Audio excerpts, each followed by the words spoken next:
ठीक है। उसके बाद हमने देखा था कल कि गृहस्थ लाइफ की फैमिली प्लानिंग का, फाइनेंस फैमिली प्लानिंग कैसे होनी चाहिए, क्वेश्चन पूछा था कि भागवतम में फाइनेंस को कैसे डिस्ट्रीब्यूट किया। तो ये हमने पहले और दूसरे स्कंद में, सॉरी, हमने सांख्य योग में कवर किया था, उससे पहले भी हमने सेकंड कैंटो में भी कवर किया था। तो मैं फिर से आपको वही चीज बताऊंगी कि धर्म के अनुसार आपके घर का जो लक्ष्मी होती है वो ऐसे 4 से 5 हिस्सों में आप डिवाइड कर सकते हो। आप सबसे पहले तो अपना इमरजेंसी, ऑलरेडी हमने डिस्कस कर लिया, इमरजेंसी सेविंग में भी जा सकता है, एफडी में जा सकता है, या फिर आपका लिक्विड फंड में जा सकता है, लेकिन से इमरजेंसी अलग। उसके बाद घर खर्चे कितने हैं आपके, आज जितने खर्चे हो रहे, हो सकता है 10 साल बाद ज्यादा हो जाए, 20 साल बाद ज्यादा होगा, है ना। हम छोटे थे तो ब्रेड का पैकेट 4 रुपए का आता था, आज मुझे पता नहीं 50 का आता है शायद। तो 40-50 का आता है, तो देखो कितना महंगाई बढ़ जाती है। सो घर की नीड्स जो होती है, हाउस होल्ड नीड्स जितनी भी होती है, उसका पैसा साइड में करके रखना है कि मंथली हमारा खर्चा कितना हो रहा है, उसका साइड में करके रखना है। उसके बाद आपको हर महीने कुछ ना कुछ पैसे भविष्य के लिए साइड करके रखने हैं, जिससे कि फ्यूचर सिक्योरिटी के लिए आप साइड करके रख देते हो। उसके बाद दान के लिए, आप जहाँ पे भी दान करना चाहते हो, आप इस्कॉन टेम्पल में दान करना चाहते हो, वृंदावन करना चाहते हो, द्वारका, जहाँ पे भी आपका मन है वहां पे आप दान कर सकते हो। तो दान के लिए भी एक हिस्सा साइड करके रखना है।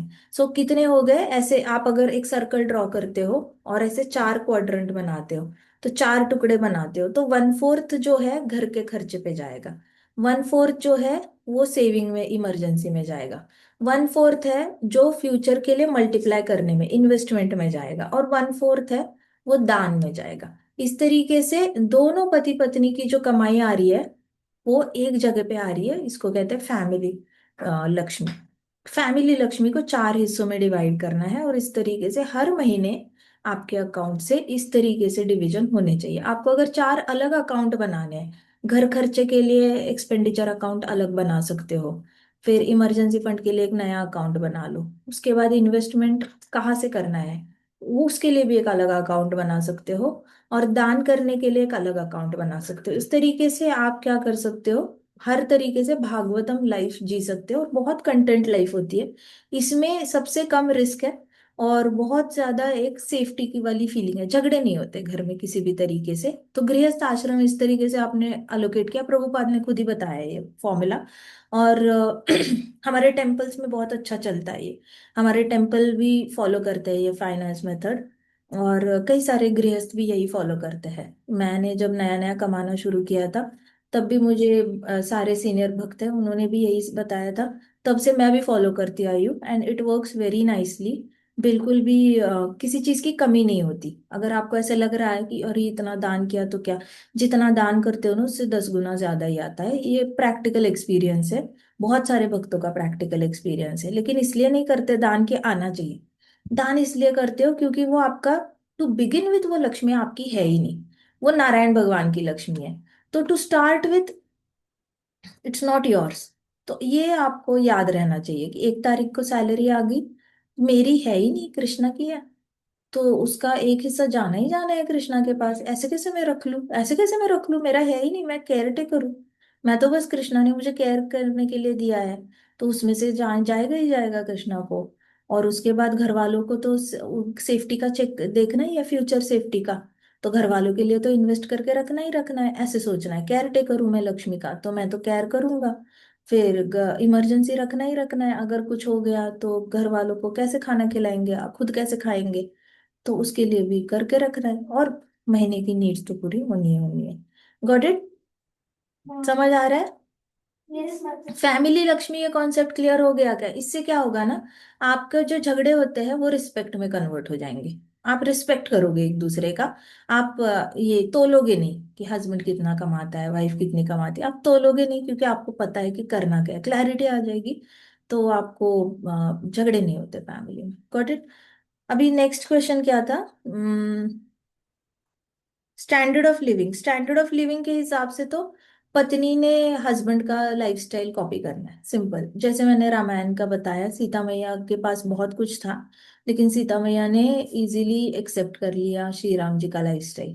उन्होंने ये नहीं बोला कि मैं कैसे राजकुमारी थी, मैं कैसे जीती थी, तो बेसिक लाइफस्टाइल आपकी जो है वो सस्टेनेबल लाइफस्टाइल होनी चाहिए, जैसे हस्बैंड की लाइफस्टाइल, कि जो आप लंबे समय तक आप फॉलो कर सकते हो। ऐसे नहीं कि शादी हुई है तो चलो पहले 1 साल में ही यूरोप टूर घूम के आ जाते हैं, स्विट्जरलैंड जाते हैं, पेरिस जाते हैं और सारा पैसा खर्च कर डालते हैं, और फिर बाद में आके वापस कमाएंगे, क्योंकि फिर बूढ़े होने के बाद घूमते हुए घुटने दर्द करेंगे तो तब घूमने का मजा नहीं आएगा, बच्चों के एजुकेशन पे खर्चे होंगे तब घूम नहीं पाएंगे, इसलिए नहीं। तो ये वाली जो मॉडर्न थिंकिंग है ना, इसको थोड़ा साइड कर देना, क्योंकि ये कहाँ से आती है ये थिंकिंग कि बच्चों का पढ़ाई कराएंगे तो हमारे पास पैसे नहीं होंगे, और फिर बाद में हमारे घुटने दर्द करेंगे तो हम एंजॉय नहीं कर पाएंगे यूरोप टूर। ये थिंकिंग कहाँ से आती है? एकदम ही उस वहां से आती है जहाँ पे आप खुद ही डिसाइड कर रहे हो कि मेरी तबीयत खराब करूंगा ही करूंगा मैं, और बच्चों पे मैं पैसे लगाऊंगा तो मेरे पास कुछ भी नहीं बचेगा। ये वाला आप खुद ही तय कर रहे हो, इसका मतलब आप कहीं ना कहीं सोच रहे हो कि मेरा अर्निंग बढ़ेगा ही नहीं। मैं आज 10 रुपए कमा रहा हूँ तो मैं 10 साल बाद भी 10 रुपए ही कमाऊंगा, और इसलिए आप शादी होती बहुत ज्यादा खर्चे वर्चे करने के बारे में सोचते हो। तो ये वाला थोड़ा सा हमारे शास्त्रों में डिस्करेज्ड है। शास्त्रों में कहते हैं कि जैसी ही पत्नी शादी करके जाती है तो उसने क्या करना चाहिए, एक लॉन्ग टर्म ऐसी लाइफस्टाइल जो सस्टेन हो, ऐसी वाली अब सीता मैया ने क्या किया, सीता मैया ने हस्बैंड की लाइफस्टाइल बिना किसी कंप्लेन की एक्सेप्ट की। सीता मैया ने ये नहीं बोला कि मैं कैसे चलूंगी जंगल में, मेरे पाँव को कांटे लग जाएंगे, मिट्टी मिट्टी मुझे पाँव में इन्फेक्शन हो गया तो मैं क्या करूंगी, ऐसा कुछ नहीं बोला। शी एक्सेप्टेड हस्बैंड्स लाइफस्टाइल, क्योंकि अब सिक्योरिटी थी ना सीता मैया के दिमाग में, तो सिक्योरिटी थी कि पापा के पास भी है, हस्बैंड के पास भी है, आज नहीं तो कल ठीक से रह लेंगे, इसमें क्या टेंशन है, थोड़े दिन तो बिताने हैं। तो वो वाली सिक्योरिटी सीता मैया के पास जो थी ना, वो वाली सिक्योरिटी हमने अपने अंदर लानी है, कुछ भी करके लानी है अपने अंदर। और अगर नहीं है, पापा से सिक्योरिटी नहीं मिल रही है, मान के चलो हस्बैंड से भी सिक्योरिटी नहीं मिल रही, मान के चलो हस्बैंड 0 रुपीज कमाता है, तो लेडी ने खुद ही कमा के अपने अपनी इमरजेंसी का फंड और अपना सेविंग्स का और फ्यूचर इन्वेस्टमेंट्स का ये 4 हिस्सों में डिवाइड करके अपनी तैयारी करके रख लेनी चाहिए, ताकि उसको रिजेंटमेंट फील ना हो। रिजेंटमेंट क्या होती है कि मैंने तुम्हारे लिए इतना किया, तुमने मेरे लिए क्या किया, मैंने तुम्हारे लिए इतना किया, तुमने मेरे लिए क्या किया। अब ये वाली जो है ना वो अंदर ये है, रिजेंटमेंट क्या करती है आपके अंदर, हमेशा ही फीलिंग देती है कि मैं हैप्पी नहीं हूँ, मैं हैप्पी नहीं हूँ, मैं हैप्पी नहीं हूँ। तो आप मरते दम तक कृष्णा का नाम, शुद्ध हरे नाम कैसे लोगे, अगर पूरी एनर्जी इसी में चली गई कि मैंने इतना किया तुमने क्या किया, मैंने इतना किया तुमने क्या किया। तो ये बहुत ही खराब तरीके के लाइफस्टाइल है। Even if you are coming from a wealthy background, फिर भी आपको हैप्पीनेस तो मिल नहीं रही है। आपको मिल क्या रहा है इन दी एंड, ऐसी सोच रख के हैप्पी तो रह नहीं रहे हो, बाकी कंप्लेन कंप्लेन करके हैप्पीनेस तो आ नहीं रही है। सो बेस्ट है कि जो भी ससुराल जाते हो उनकी जो लाइफस्टाइल है उसको आत्मसात कर लो। अननेसेसरी दिमाग को बहुत प्रेशर मत दो कि मेरे मम्मी डैडी के घर में बहुत अच्छा लाइफस्टाइल था, ससुराल में अच्छा नहीं है, और मुझे बिल्कुल मन नहीं लगता वहां पे, मेरी मम्मी डैडी के पास ऐसे था यहाँ पे ऐसा है। कंपैरिजन करने में मत लग जाओ। सीता मैया को याद रखना और सीता मैया को फॉलो करना, क्योंकि नारद मुनि जी ने ये सारे जो प्रिंसिपल्स बताए हैं वो लक्ष्मी माता के बताए हैं। सीता मैया is nobody but nothing but Lakshmi माता, सीता मैया, राधा रानी सब एक ही रूप के फॉर्म्स है, अलग अलग। बट आपको याद रखना चाहिए कि हस्बैंड की घर की लाइफस्टाइल और हस्बैंड की लाइफस्टाइल शुरुआत में करो, बाद में मर्ज किया जाएगा। इट इज लाइक आप अगर कलरिंग करते हो तो आप क्या करते हो, येलो कलर के ऊपर ब्लू कलर लगाते हो, है ना। तो शुरुआत में आप अगर हल्का हल्का ब्लू कलर लगाते हो तो वो ब्लू दिखता है, धीरे धीरे वो येलो में मिक्स होने लग जाता है तो कौन सा कलर बन जाता है, ग्रीन। तो आपकी मर्जिंग जो है वो बाद में होगी ना, शुरुआत में आपका अलग ही रहेगा रंग। तो आपका बाद में आपकी लाइफस्टाइल और ससुराल वालों की लाइफस्टाइल मर्ज होके जो हरा रंग बनेगा वो और ज्यादा खूबसूरत बनेगा। लेकिन शुरुआत में at the beginning at least you need to accept कि हस्बैंड की क्या लाइफस्टाइल है, इन लॉज की क्या लाइफस्टाइल है, उसके हिसाब से गेट अलोंग हो जाओ। बाद में धीरे धीरे मर्ज करते रहना, टाइम होता है, 5 6 साल 7 साल, बहुत टाइम बचा है आपके पास, सब कुछ अभी चाहिए। मतलब आपकी जनरेशन खासकर, आपको सब इंस्टेंट ग्रेटिफिकेशन चाहिए होता है, सब अभी चाहिए अभी चाहिए। धैर्य नहीं है आपको, आदत पड़ गई है यूट्यूब पे चेंज करने चैनल्स, और आपको शॉर्ट्स बदलने के। तो आपको ऐसे आदत पड़ गई है, एक बटन दबाया फोन लगाया, आप दोस्तों के फोन नंबर भी याद नहीं रखते, आप बस बटन दबाते हो और कॉल करते हो। तो पेशेंस का आपके पास कोई ये नहीं है, जरिया नहीं है। बट पेशेंस आपको यहीं पे मिलेगा जहाँ पे आपको एडजस्ट करने की जरूरत नहीं पड़ेगी। अगर एडजस्ट नहीं करोगे आप, आपको कॉन्सेप्ट क्लियर होनी चाहिए कि शादी के बाद स्टैंडर्ड ऑफ लिविंग क्या होना चाहिए। स्टैंडर्ड ऑफ लिविंग वही होना चाहिए जो हस्बैंड का है। श्री राम जी का जैसे स्टैंडर्ड ऑफ लिविंग था, सीता मैया ने एक्सेप्ट कर लिया, सेम स्टैंडर्ड ऑफ लिविंग रखो। वो सस्टेनेबल है, वो लॉन्ग टर्म के लिए काम आएगा। शॉर्ट टर्म के लिए आप चेंज करने चाहोगे तो वो शॉर्ट टर्म ही रहेगा। इंस्टेंटली आपने लाइफस्टाइल चेंज करके 1 2 साल तक टिकेगा, बट इतना क्रिटिसिज्म होगा, इतना ज्यादा, फैमिली भी परेशान, आप भी परेशान, कि इवेंचुअली आप खुद ही झुक जाओगे, खुद ही सबमिसिव बन के अच्छा ठीक है आप जो बोल रहे हो वही करते हैं। अब 2 साल बाद आपने बोला ससुराल वाले जो बोल रहे वही करते हैं, चिड़ चिड़ के बोला, गुस्सा होके बोला, चाहे बहुत रिजेंटमेंट रख के बोला, लेकिन फिर आप वापस you come back to square one, और वही लाइफस्टाइल आपको भी आदत पड़ जाती है। बट आपके मन में रहता है कि मुझे इसके लिए मना किया था, उसके लिए मना किया था, क्यों मना किया था, ऐसे किया था वैसे किया था।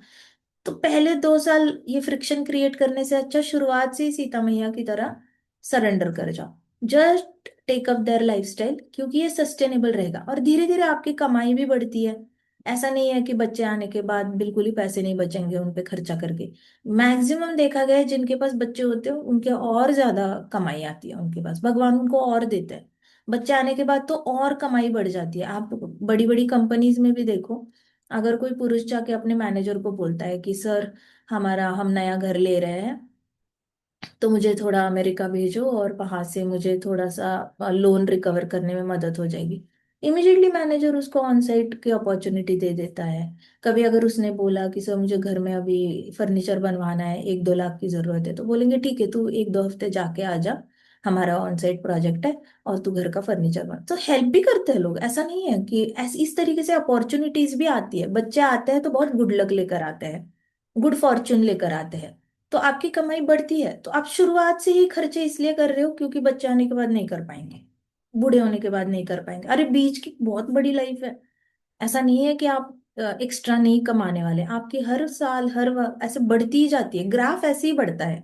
पूरी देश का ग्राफ ऐसे बढ़ रहा है ना। अगर ब्रेड 4 रुपए का 40 रुपए हो सकता है, तो जो 10 10 हजार कमा रहा था उसकी कमाई 50 तक नहीं जा सकती? जा सकती है नहीं जा सकती बताओ मुझे? सब कुछ ही बढ़ रहा है, महंगाई ऐसे रैंडमली नहीं बढ़ती। जब सबकी कमाई बढ़ती है ना तभी महंगाई बढ़ती है।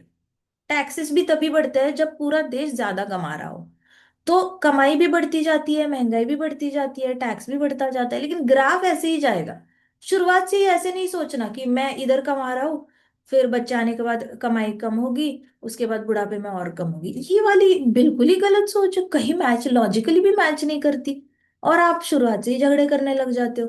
इसलिए लेडीज के लिए ना साइकोलॉजिकल सेफ्टी बहुत जरूरी है। अपनी सेफ्टी साइड करके, मैं एक जज से मिली थी, तो एक पार्टी में जज थे, तो उन्होंने क्या बोला कि मैम मेरी शादी हुई, जैसी शादी हुई मैंने वाइफ के नाम पे एक प्लॉट कर दिया।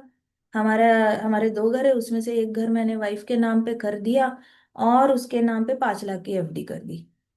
तो मैंने अपनी साइड से शादी होते ही ये 3 चीजें उसको दे दी। इसके बाद उसने मेरे से कभी झगड़ा नहीं किया। हमारी शादी का राज यही है कि हमारा झगड़ा ही नहीं हुआ, क्योंकि मैंने आते ही उसको सेफ्टी देती थी। मुझे पता था कि कोर्ट में कैसे कैसी केसेस आती है, तो मैंने पहले ही सेफ्टी दे दी। देखो, ये इनकी शादी हो गई है 2000 या किसी पता नहीं कब हुई है, 2008 9 में हुई है शायद। लेकिन उन्होंने बोला था मैंने आती ही वाइफ के लिए ये करके रखा था। सो वो उसको कभी ऐसा लगा ही नहीं कि मैं सेफ नहीं हूँ। तो वो सेफ, उसको हमेशा सेफ्टी फील होती रही, हमारा संसार अच्छा चल रहा है। सो आपके वर्ण पे भी डिपेंड करता है, लेकिन सेफ्टी क्रिएट करके रखो। अगर नहीं दे रहा कोई तो खुद क्रिएट करो। रो मत कि पापा ने नहीं किया, हस्बैंड ने नहीं किया। रोना नहीं है किसी चीज को लेकर, क्रिब नहीं करना है। अगर कोई नहीं कर रहा खुद करो। अगर दे रहे हैं, भगवान की कृपा से प्रारब्ध अच्छा है आपका, मिल रहा है पापा से हस्बैंड से, सेफ रहो। अगर नहीं मिल रहा तो खुद क्रिएट करो, सिंपल सी बात है, बट सेफ्टी क्रिएट करके रखो, ठीक है। हमारे इस्कॉन के एक प्रभु जी है, वो मुझे बता रहे थे कि उनकी वाइफ को घर चाहिए नया, और उनका ऑलरेडी एक घर है, लेकिन उसमें उनकी पूरी फैमिली, जॉइंट फैमिली रहती है। तो वाइफ कहती है मुझे दूसरा घर चाहिए, मुझे दूसरा घर चाहिए। तो कहते कि अब हम इतने ओल्ड हो गए, हम कहाँ, मैं कहाँ दूसरा घर ले लूँ, लोन ले लूँ, ये करूँ वो करूँ। तो क्यों मांग रही है उनकी वाइफ ये घर, अलग घर क्यों मांग रही है? कि वो सेफ नहीं फील करती, इनको कुछ हो गया, उसको ससुराल वालों के साथ सेफ नहीं फील हो रहा होगा, इसलिए वो सेफ्टी के लिए मांग रही है, वो कौन सी लग्जरी के लिए मांग रही है। तो ये सारी चीजें प्रैक्टिकल लाइफ में, भक्तों के लाइफ में भी प्रॉब्लम्स आती है, ऐसा नहीं कि जो मटीरियलिस्टिक है उसी के लाइफ में आती है। उनको सेफ्टी नहीं फील होती कि कल को वो कहाँ जाएंगी फिर। जॉइंट फैमिली में रहना पड़ा, बुढ़ापे में नहीं उनका केयर किया इन लोगों ने, तो क्या करेंगे क्या नहीं करेंगे। तो काफी एजेड है वो कपल, लेकिन फिर भी उनको बहुत ज्यादा टेंशन होती रहती है, तो वो अलग से मांग रही है।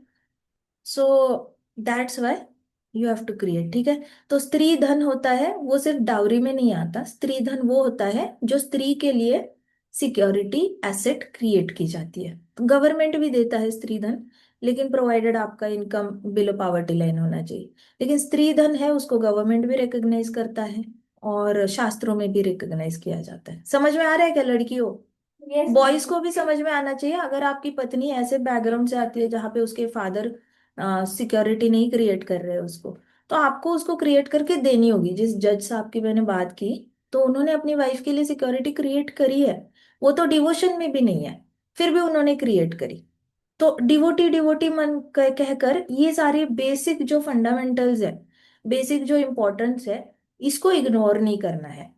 क्योंकि डिवोटी बनना एक जर्नी है। आप ऐसे ये नहीं बोल सकते शादी से पहले कि मैं 25 साल का हूँ और मैं पूरा प्योर डिवोटी बन चुका हूँ। ऐसे बोला और दूसरे दिन शादी हो गई, तीसरे दिन पत्नी ने बोला कि अरे तूने मेरे लिए ये नहीं किया, तो गई ना, फिर प्योर डिवोशन चला गया। आप खुद ही अपने आप को कोसोगे कि अरे मैंने ये नहीं किया वो नहीं किया। सो आपका ये हैंड इन हैंड चलना चाहिए, जब तक वानप्रस्थ नहीं होता तब तक ये हैंड इन हैंड आपकी जो लक्ष्मी की मैनेजमेंट है, वो आपने दोनों ने मिलकर करनी है। Got it? हाँ या ना? तो घर की जो यस स्त्री, मैम। हाँ स्त्री होती है, वो स्त्री अपने आप को रिस्पेक्ट करे, ये ज्यादा इंपॉर्टेंट है, रादर देन पति उसको रिस्पेक्ट करे या घर वाले उसको रिस्पेक्ट करे। स्त्री को रिस्पेक्ट कहाँ से आता है? जहाँ पे उसको सिक्योरिटी फील होती है, और सिक्योरिटी पति नहीं दे सकता, ससुराल वाले नहीं दे सकते, बेटा नहीं दे सकता। इस मामले में आपको इमरजेंसी फंड जो आप क्रिएट करते हो, वो वाली सिक्योरिटी आपके पास होनी चाहिए। अब वो किसी और ने दी तो भी ठीक है, नहीं दी तो खुद क्रिएट करो, लेकिन ऐसे हिस्से में खर्चे करने हैं तो खर्चे के 4 हिस्से करो और उस हिसाब से खर्चा करो, ठीक है। कोर भागवतम प्रिंसिपल्स क्या है? लक्ष्मी सेवा के लिए है, ठीक है। भागवतम प्रिंसिपल्स क्या कहते हैं? लक्ष्मी सेवा के लिए है। इंडिपेंडेंट कॉन्सेप्ट ऐसा है नहीं, दोनों कमा रहे हैं तो वो फैमिली लक्ष्मी है।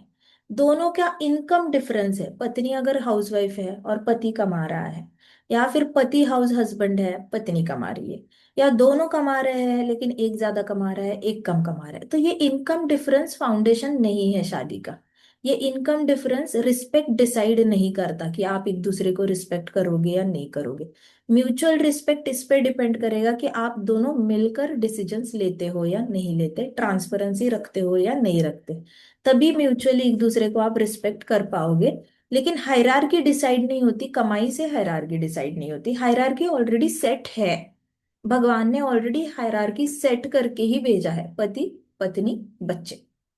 तो हायरार्की ऑलरेडी सेट है, अब आप क्यों अननेसेसरी हायरार्की के साथ छेड़खानी कर रहे हो? जिसको मान सम्मान देना है दे दो, खत्म करो काम। अपना अपना ओहदे का मान सम्मान है, इंसान का सम्मान नहीं होता, ओहदे का सम्मान होता है।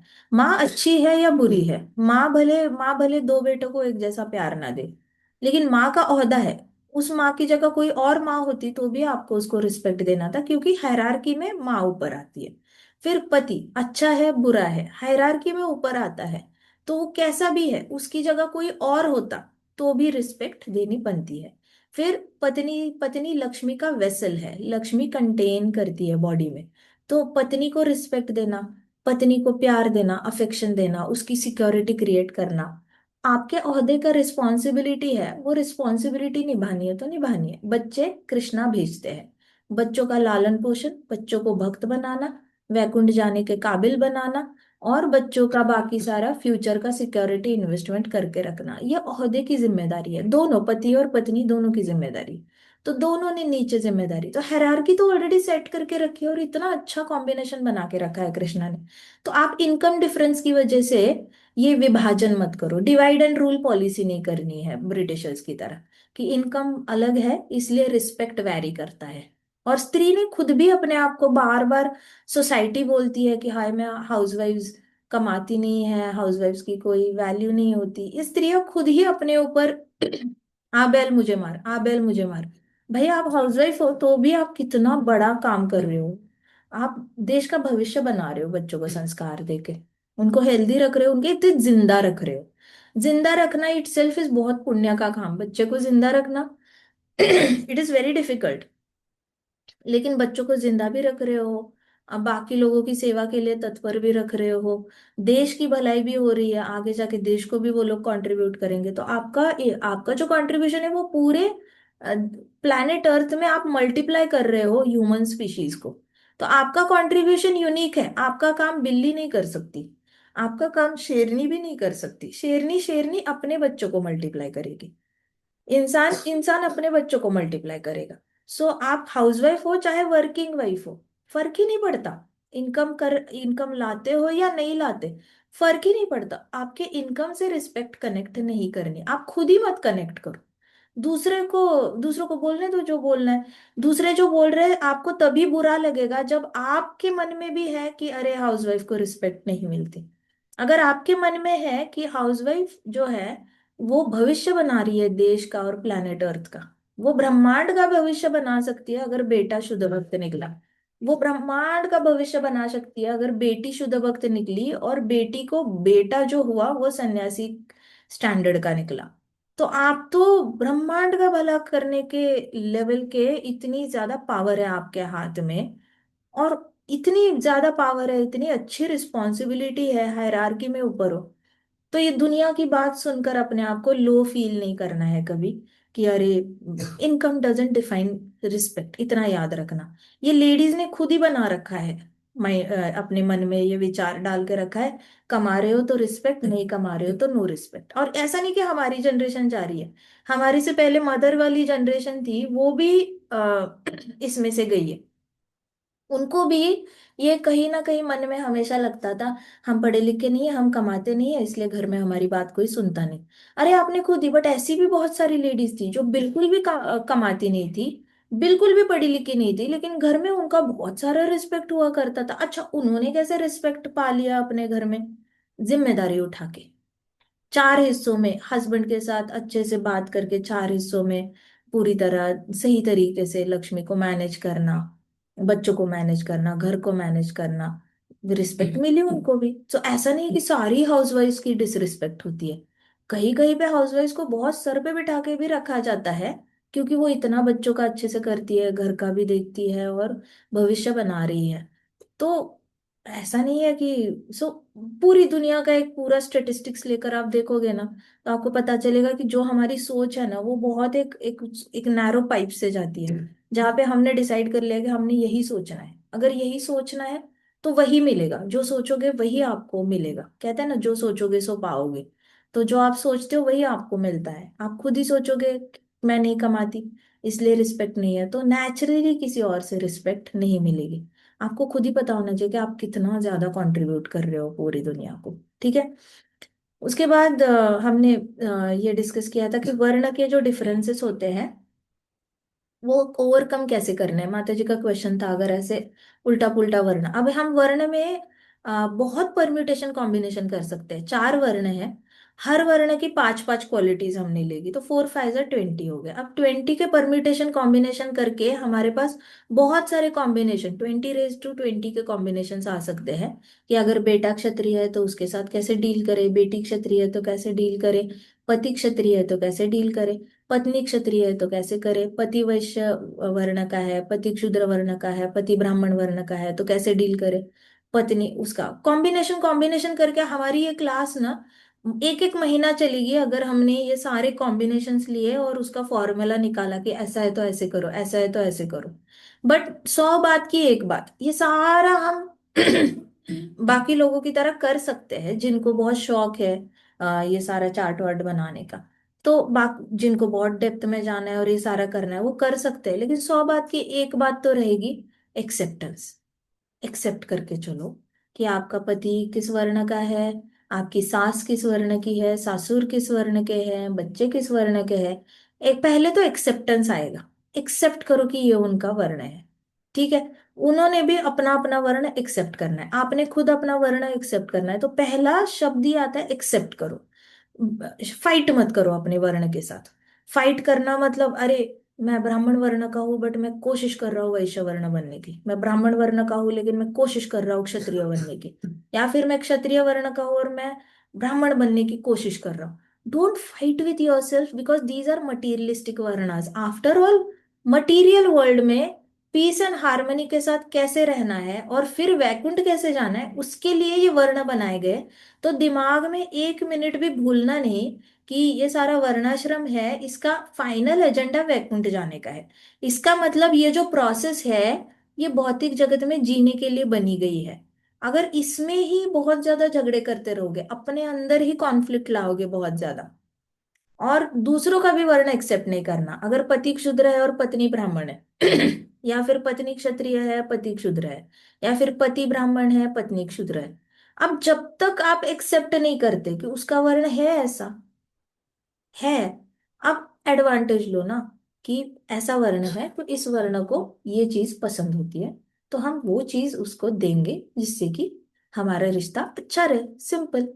अगर बच्चा क्षत्रिय वर्ण का है और माँ वैश्य वर्ण की है, तो मेरे बच्चे को कौन सा वर्ण बोला था, बच्चा क्षत्रिय वर्ण का है, तो मेरे बच्चे को जिम्मेदारी लेना पसंद है, तो दो जिम्मेदारी उसको। मेरे बच्चे को लीडरशिप करना पसंद है तो करने दो लीडरशिप, घर में सिखाओ लीडरशिप होती कैसे है और अच्छे से मैनेज करो।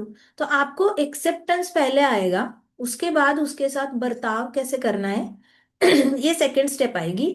और थर्ड स्टेप में ऑटोमेटिकली आपको घर में शांति मिलेगी। लेकिन शांति पे रुकना नहीं है, ये शांति का फायदा उठा के ज्यादा से ज्यादा जाप करना है। ज्यादा से ज्यादा जाप करके फाइनल एजेंडा तो यही है कि हमें we have to go back to Godhead. तो वो एक फाइनल रोड मैप है, फाइनल डेस्टिनेशन है, वो भूलना नहीं है चाहे कुछ भी हो जाए। बीच का प्रोसेस में आप चाहे ये तरीका निकालो वो तरीका निकालो, शुरुआत तो एक्सेप्टेंस से ही होगी। इसलिए मैंने आपको बहुत डेप्थ में सिखाया है कि आइडेंटिफाई कैसे करना है, ब्राह्मण वर्ण क्षत्रिय वर्ण वैश्य और शूद्र आइडेंटिफाई कैसे करना है, पहले अपने ऊपर फॉलो करो, फिर अपनी फैमिली के वर्ण डायग्नोज करो। एक बार डायग्नोज कर दिए उसके बाद फिर आपको पता चलेगा कि उनके साथ बिहेव कैसे करना है। और आप पे सारी प्रॉब्लम होगी ही नहीं, जब प्रॉब्लम क्रिएट ही नहीं होगी तो सॉल्व क्या करोगे। तो प्रॉब्लम क्रिएट होने तक वेट नहीं करना है, प्रॉब्लम क्रिएट होने से पहले ही अपने अंदर आपने पहचान लेना है कि कौन सा वर्ण है। अब जो बच्चे आगे जाके शादी करेंगे उनको डायग्नोज करना आना चाहिए कि मेरा क्या वर्ण है, अब मैं अपने वर्ण से इक्वल लेवल का वर्ण से ही विवाह कर लूं। कॉम्प्लिकेशन ही मत करो, अपने आप को पहचानो और सेम वर्ण में शादी कर लो।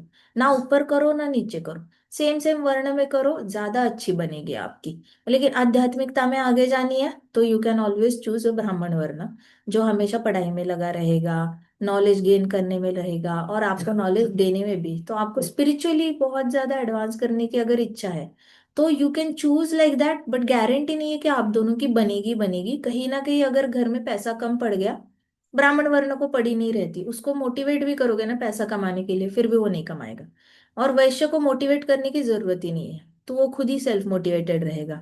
उसके बाद आप क्षत्रियो को बोलो पैसा कमाने के लिए, वो तो ऐसे ही हस्बैंड बन के भी खुश रहेगा, उसके पास पावर है वो हैप्पी है, उसको जरूरत ही नहीं है पैसा कमा के रिस्पेक्ट कमाने की, वो पावर से ही खुश है। तो क्षत्रिय पति को पैसे से रिस्पेक्ट कमानी ही नहीं है, वो पता है कि मैं ऑलरेडी पति हूँ, मेरे पास ऑलरेडी रिस्पेक्ट आएगी आएगी, मैं हायरार्की में ऊपर हूँ, तो इसलिए वो ज्यादा कोशिश नहीं करेगा। और क्षुद्र है उसको आपको बताना पड़ेगा कि भाई तू ऐसा कर, फिर ऐसे करने से तेरे पास ज्यादा पैसे आएंगे, फिर आप जैसे बताओगे वैसे वो आपको कमा के दे देगा। लेकिन फिर आपको एक्सेप्टेंस लाना है, तो अपना वर्ण पहले डायग्नोज करो, उसके हिसाब से फिर आप सिलेक्ट करो फिर प्रॉब्लम जब क्रिएट ही नहीं होगी तो सॉल्व करने की जरूरत नहीं पड़ेगी। तो ये वर्णाश्रम प्रॉब्लम्स को अवॉइड करने के लिए बना है, प्रॉब्लम्स को सॉल्व करने के लिए नहीं बना। लेकिन अब हमने कलयुग में ऑलरेडी प्रॉब्लम क्रिएट करके रख दिए।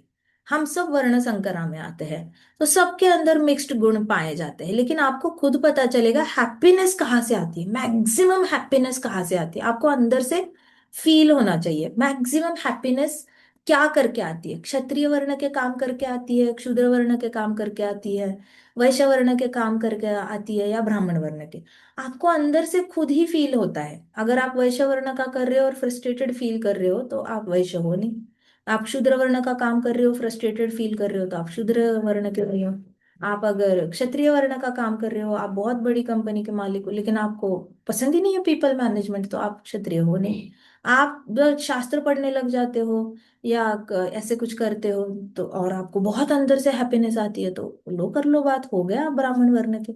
ऐसे करके आपका हैप्पीनेस कंपास जो है वो आपको गाइड कर सकता है। क्योंकि वर्ण संकरा में क्या होता है, मैक्सिमम बच्चे कंफ्यूज रहते हैं कि मैं क्या हूँ, मैं क्या हूँ, मैं क्या हूँ।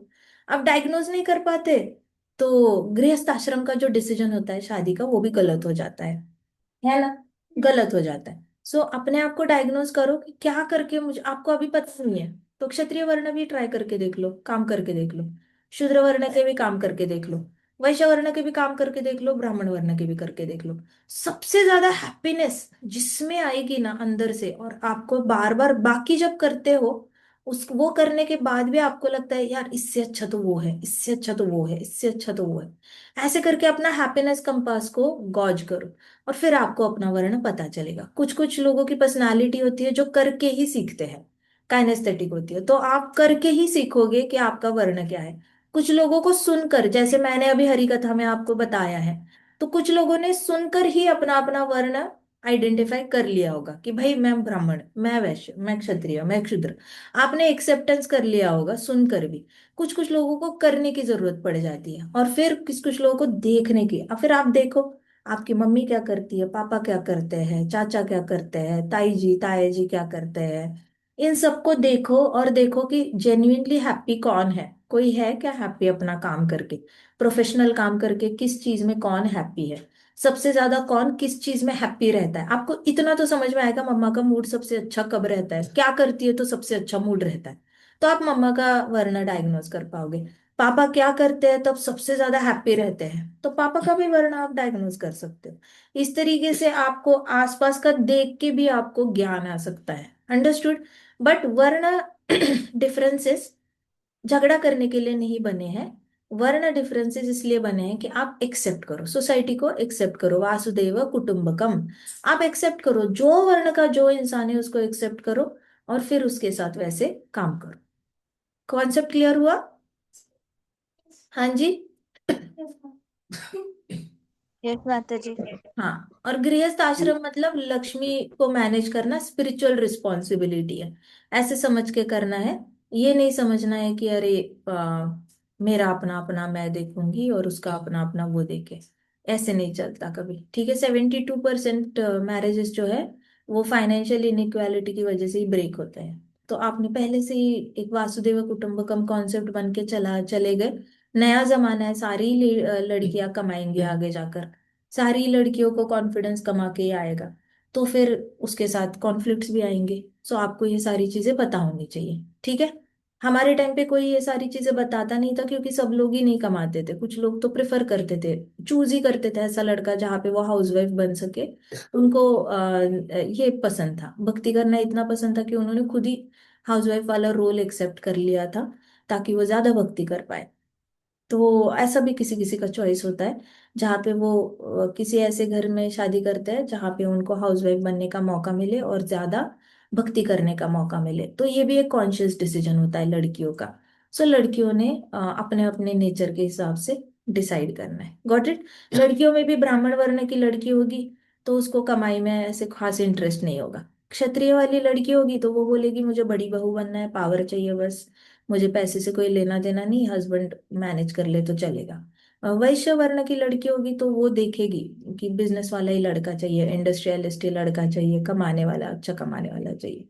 और क्षुद्र वर्ण की लड़की होगी तो वो वैसे भी ऐसा लड़का ढूंढेगी जो उससे थोड़ा सा स्मार्ट हो, जो अच्छे से उसको ज्ञान दे, अच्छे से ग्रूम करे और उसकी पर्सनालिटी को और अच्छा बनाए और कॉन्फिडेंस उसमें डाले, तो वो वैसे भी इंस्ट्रक्शंस फॉलो करने में बहुत अच्छी होगी। तो वो लड़की वैसे ही चूज करेगी। सो अपना अपना चूज करना है कि किस तरीके से आपने शादी करनी है। Got it. देखो ये टॉपिक ना हम बार बार डिस्कस नहीं करेंगे। अब मैंने सारे माता जी के कई सारे क्वेश्चंस मैंने एड्रेस कर लिए। माता जी सारे क्वेश्चंस हो गए आपके इसमें एड्रेस? हो गए क्या हेमवती माता जी लॉकडाउन? हाँ हो गए सारे आंसर हो गए क्या क्वेश्चंस? हाँ माता जी। अभी कोई कंफ्यूजन नहीं है? और भी एक मेरे पास क्वेश्चन आया था, मुझे नंबर नहीं पता पर किसने मुझे क्वेश्चन पूछा है उसका नाम भी नहीं पता। और बट किसने मुझे एक क्वेश्चन पूछा था कि कहाँ है मोबाइल मेरा? हाँ।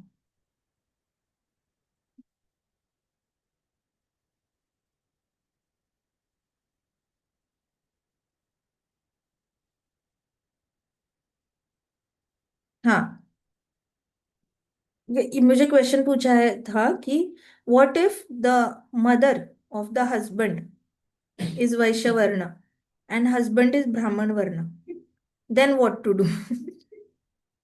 अच्छा, आपकी सास वैश्य वर्ण की है और क्या कहा गया, हस्बैंड ब्राह्मण वर्ण का है, तो क्या करना चाहिए? प्रॉब्लम क्या है इसमें? शी सेड की हाँ, तो आपको लगता है आपकी मदर इन लॉ बहुत ज्यादा पैसे मांगती है हस्बैंड से, और हस्बैंड ज्यादा कमाने में इंटरेस्टेड है नहीं, हस्बैंड नई नई जॉब ढूंढना नहीं चाहते, एक्स्ट्रा कमाना नहीं चाहते, वो जितना है उसमें खुश रहते हैं और मदर जो भी मांगती है वो उनको दे देते हैं। तो ये प्रॉब्लम है। सो माता जी आपका वर्ण क्या है ये तो पता नहीं है मुझे अभी। आपने आपने नाम भी नहीं बताया अपना। तो सबसे पहले तो आप अपना वर्ण डायग्नोज कर लो, ठीक है? अगर आप भी वैश्य वर्ण के होगे तो आपको डेफिनेटली थोड़ा सा पिंच होगा कि जा क्यों रहा है पैसा मदर इन लॉ के पास, और मदर इन लॉ मेरे हस्बैंड से ही क्यों मांग रही है। वो आप किसी और से क्यों नहीं मांगती? सपोज आपके पास ननंद है या जेठ है या फिर देवर है, उससे क्यों नहीं मांगती, आपके हस्बैंड से ही क्यों मांगती है? सो ये आपको तभी तकलीफ होगी जब आपका वर्ण वैश्य होगा। अगर आप ब्राह्मण वर्ण के हो तो आपको फर्क ही नहीं पड़ेगा कि ठीक है जाता है तो जाने दो, वैसे भी कृष्णा दे ही देंगे, ऐसे लगेगा आपको। और अगर आप क्षत्रिय वर्ण के हो तो आपको वैसे भी पावरफुल फील होगा दान करके। तो आप मदर इन लॉ को देखकर आपको ज्यादा पावरफुल फील होगा कि वाह मैंने दान किया, और आपका सेल्फ कॉन्फिडेंस और ज्यादा बूस्ट होगा क्योंकि वैसे भी क्षत्रियो को दान करना बहुत अच्छा लगता है। एंड अगर आप ये हो वैश्य वर्ण के हो तो आपको लगेगा कि मेरे पास कम बचेगा। लेकिन आपको इतना याद रहना चाहिए कि आप वेसल हो, आप गृह लक्ष्मी हो। तो आप एक बर्तन का काम कर रहे हो जिसमें बहुत सारी लक्ष्मी स्टोर होती है और फिर फैमिली को डिस्ट्रीब्यूट होती है। तो आपको लग रहा है कि अगर हस्बैंड 10,000 में से 5,000 मदर इन लॉ को दे देते हैं तो आपके पास 5,000 ही बचते हैं, लेकिन आपको 10 के 10,000 चाहिए। तो आपने क्या करना है, you have to give it happily, happily दान करना चाहिए।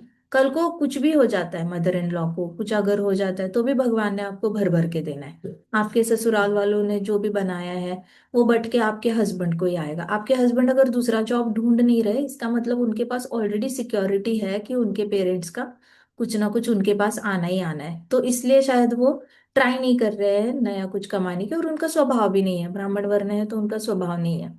But the main thing is कि उनके पास सिक्योरिटी ऑलरेडी है हस्बैंड के पास कि कहीं ना कहीं माँ बाप अगर बूढ़े हुए हैं तो अल्टीमेटली उनके पास आना है। सो जो आपके हस्बैंड के पास आएगा वो इवेंचुअली आपके पास ही आएगा।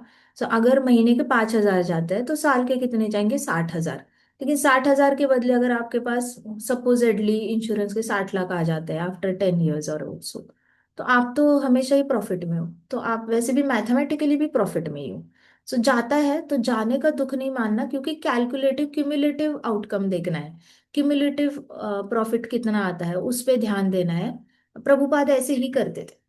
प्रभुपाद ने हमेशा क्यूमुलेटिव प्रॉफिट देखा, उन्होंने मंथली प्रॉफिट नहीं देखा। तो मंथली प्रॉफिट देखने की आदत छोड़ दो।